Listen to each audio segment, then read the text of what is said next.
Welcome to sky news. రాష్ట్రంలో కూటమి అధికారంలోకి వచ్చిన తర్వాత పెద్ద ఎత్తున ప్రచారం జరుగుతుంది. మంత్రులు ఎవరని, ఎవరెవరికి మంత్రులుగా క్యాబినెట్లో ఉంటారు, ఎవరు మంత్రులుగా చలామణి చెబుతారు, ఎవరు పాలిస్తారు, మంత్రులుగా ఎవరు ఉంటారు అనే దాని మీద పెద్ద ఎత్తున చర్చ నడుస్తుంది. ఆయన మంత్రి అవుతారు, ఈయన మంత్రి అవుతారని చెప్పి పెద్ద ఎత్తున సోషల్ మీడియాలో కూడా ప్రచారం జరుగుతున్న నేపథ్యంలో ఒక సోషల్ మీడియా సంబంధించి ఒక లిస్ట్ అయితే ఒకటి హల్చల్ చేస్తుంది. ఆ లిస్ట్ ప్రకారం చూసుకుంటే ఎవరు మంత్రులు, ఎవరు ఉప ముఖ్యమంత్రి, ఎవరు హోమ్ మినిస్టర్ అనే దాని మీద ఒక లిస్ట్ అయితే ఒకటి వైరల్ అవుతుంది. ఆ వైరల్ సంబంధించి మనం ఒకసారి పరిశీలన చేస్తే ముఖ్యమంత్రిగా నారా చంద్రబాబు నాయుడు ముఖ్యమంత్రిగా ఉంటారని, అలానే Pawan Kalyan deputy CM and home minister అంటూ ఆయన పేరు ఒకటి ప్రస్తావించారు. అలానే Nara Lokesh municipal and IT మినిస్టర్గా ఆయన పేరు ప్రస్తావించారు. అలానే కింజరపు అచ్చెన్నాయుడు ఫైనాన్స్ మినిస్టర్గా ఆయన పేరు ఒకటి మెన్షన్ చేశారు.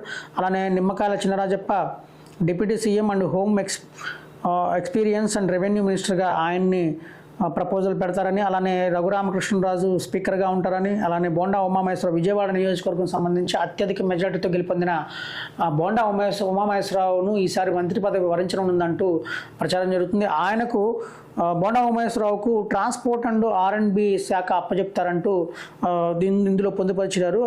ఈ మేరకు ప్రచారం జరుగుతుంది. అలానే ఆనం రామనారాయణ రెడ్డి ఇరిగేషన్ శాఖ, అలానే సోమిరెడ్డి చంద్రశేఖర్ రెడ్డి వ్యవసాయ శాఖ, అలానే పయ్యావుల కేశవ్ ఆయనకు రూరల్ డెవలప్మెంట్, అలానే Paritala Sunitha women and family welfare, అలానే నందమూరి బాలకృష్ణ వచ్చేసి సినిమాటోగ్రఫీ, ఆయన ప్రొఫెషన్ సంబంధించి ఆయనకి సినిమాటోగ్రఫీ ఇస్తారని, అలానే నారాయణ పొంగూరు అనేది ఆయనకి కూడా ఎడ్యుకేషన్ మినిస్టర్గా ఆయన ఇస్తారని. నారాయణ అంటే గతంలో నారాయణ విద్యా సంస్థల అధినేత, అలానే చైతన్య విద్యా సంస్థల అధినేత నారాయణకు ఈసారి కూడా ఆయనకి విద్యాశాఖ ఇస్తారని చెప్పి విస్తృతంగా ప్రచారం జరుగుతుంది. అందులో భాగంగానే ఇదంతా కూడా ఇక్కడ పొందుపరిచారు. అలానే గంటా శ్రీనివాసరావుకి వచ్చేసేసి పంచాయతీ రాజ్ ఇస్తారని, అలానే చింతకాయల అయ్యన్న పాత్రుడికి వచ్చేసి ఎన్విరాన్మెంట్ అండ్ ఫారెస్ట్, అలానే Bhuma Akhilapriya tourism and language culture, అలానే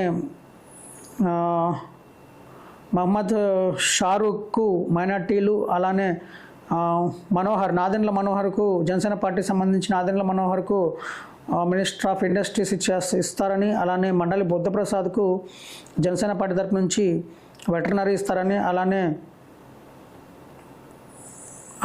ఇక కామినేని శ్రీనివాస్కి వచ్చేసి హెల్త్ అండ్ మినిస్టర్, అలానే వైద్య శాఖ ఆయనకి ఇస్తారని చెప్పి ప్రచారం జరుగుతుంది. అలానే వెస్ట్ కుమార్ రాజుకి వచ్చేసి ఎన్విరాన్మెంట్స్ ఇస్తారని, దేవాదాయ శాఖ ఆయన కూడా బీజేపీ నుంచి పోటీ చేసి గెలుపొందారు. అలానే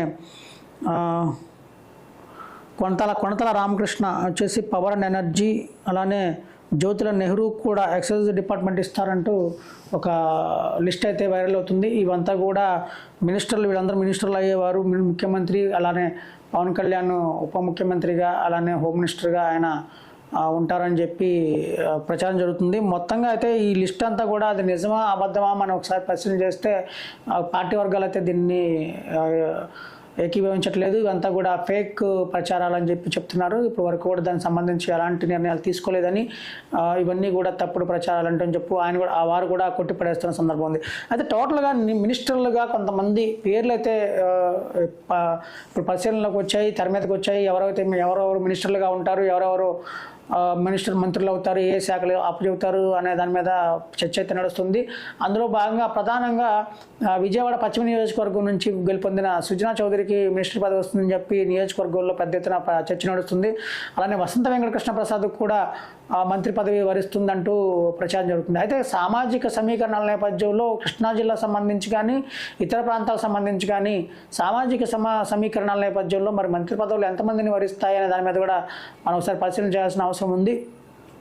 అత్యధికంగా సీట్లు గెలిచిన నేపథ్యంలో మంత్రివర్గం కూర్పు చాలా కత్తి మీద సాము లాంటిదనే చెప్పాలి. మరి ఎవరిని వరిస్తుంది మంత్రి పదవి అనేది మాత్రం మరికొద్ది రోజులు వేచి చూడాల్సిందే.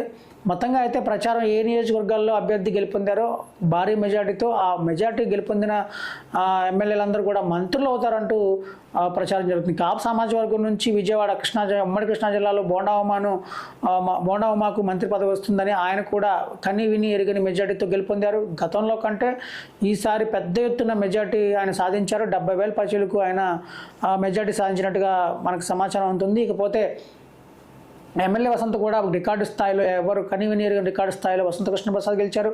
అలానే పశ్చిమ బీజేపీ సంబంధించి ఎక్కువ సామాజిక వర్గం ముస్లిం మైనార్టీలు ఎస్సీ ఎస్టీలు ఎక్కువ ఓటింగ్ ఉన్న నేపథ్యంలో అక్కడ కమలానికి ఓట్లు పడడం, అలానే బీజేపీ నుంచి అభ్యర్థిగా సుజనా చౌదరి గెలవడం కూడా ఆ నియోజకవర్గంలో కమలానికి ఓట్లు పట్టడం కూడా పెద్ద సంచలనంగా మారింది. అది కూడా చారిత్రక విజయంగానే పరిగణిస్తున్న పరిస్థితి ఉంది. కమలానికి కూడా ఈ విజయం కొద్దిగా రాష్ట్రంలో ఓటింగ్ శాతం పెరగడానికి కూడా కారణం అవుతుందని చెప్పాలి. ముస్లిం ఎస్సీ ఎస్టీ అని తేడా లేకుండా కమలానికి ఓట్లు వేశారు పశ్చిమ నియోజకవర్గంలో. అలానే సత్యకుమార్ బీజేపీ జాతీయ కార్యదర్శిగా ఉన్న ఆయన ఇప్పుడు ధర్మవరంలో సంచలనమైన విజయాన్ని నమోదు చేశారు. ఆయనకు కూడా మంత్రి పదవి వస్తుందంటూ ఆయన వర్గం కానీ ఆయన సన్నిహితులు కానీ ఆయన పార్టీ ఆయన అభిమానులు కానీ ఆ ప్రచారం చేస్తున్న నేపథ్యం ఉంది. ఆయన కూడా మంత్రి అవుతారంటూ ప్రచారం జరుగుతుంది. అలాగే మొత్తం అంతా కూడా టోటల్గా ఎవరైతే భారీ మెజార్టీతో అలానే సంచలన విజయాలు నమోదు ఎవరైతే చేశారో వాళ్ళని మంత్రి పదవి వరిస్తుందంటూ ఆయా నియోజకవర్గాల్లో పెద్ద ఎత్తున చర్చ నడుస్తుంది. ఆ చర్చల నేపథ్యంలో ఈ వచ్చిన లిస్టుకు కూడా ప్రాధాన్యత సంతరించుకుంది. అనుకున్నట్టుగానే పవన్ కళ్యాణ్కు హోమ్ మినిస్టర్ ఇస్తారని చెప్పి ప్రచారం జరుగుతున్న నేపథ్యంలో అది నిజంగా జరిగే అవకాశమే ఉందని ప్రచారం జరుగుతుంది. మొత్తంగా అయితే మంత్రి పదవులకు సంబంధించి జరుగుతున్న ప్రచారం ఇలా ఒకే విధంగా ఉంటే మరి అక్కడి నుంచి పార్టీ అధిష్టానం నుంచి ఎలాంటి సంకేతాలు లేకపోవడం, అలానే ఎలాంటి ప్రకటనలు కూడా ఉండకపోవడం, అలాంటి ఈ ప్రకటనలు కూడా ఇప్పుట్లో వచ్చేలా కనిపించడం లేదు. ఏదైనా ప్రమాణ స్వీకారం జరిగిన తర్వాతే ఇవన్నీ కూడా ముందు పరిశీలించే అవకాశం ఉండుండొచ్చు నాకు తెలిసి. అయితే మొత్తం మీద అయితే టోటల్గా మంత్రివర్గ విస్తరణలో మాకు చోటు దక్కుతుందని చెప్పి చాలామంది కూడా ఆశాభావంతో ఉన్నారు. వాళ్ళందరూ సంబంధించి ఎవరైతే కొంతమంది నాయకులు అభిమానులు ఉన్నారో వాళ్ళందరూ కూడా మంత్రి పదవి రావాలని, అలా వస్తేనే నియోజకవర్గాల అభివృద్ధి సాధ్యపడుతుందంటూ చాలామంది ఏకీభవిస్తున్న పరిస్థితి ఉంది.